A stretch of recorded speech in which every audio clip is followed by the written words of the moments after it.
తెలుగు భాష గద్య భాగంలో మొట్టమొదటి పేపర్ మనది. తెలుగు భాష గద్య భాగంలో మొట్టమొదటి పుస్తకం మనది. వీళ్ళకు వాళ్ళ సొంత రామాయణం మహాభారతాలు కూడా ట్రాన్స్లేట్ చేసుకునే దిక్కు లేదు. అది చేసింది మనమే.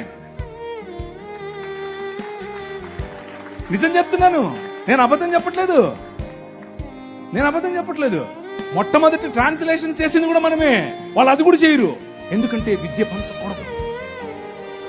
వాళ్ళ రాజ్యంలో విద్య పంచకూడదు. మన రాజ్యం అందరికీ విద్య, ప్రతి ఒక్కరూ చదవాలి. ఎందుకు? ఇదివే నల్లట పుస్తకం కూడా చదవాలి.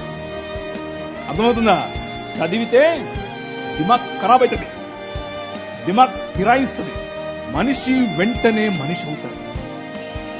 ఈ రాజ్యం మనుషుల కోసం రాజ్యం. ఆ రాజ్యం తలకాయలో నుంచి వచ్చిన వాళ్ళకి మాత్రమే రాజ్యం, భుజాల్లో నుంచి వచ్చిన వాళ్ళకే రాజ్యం.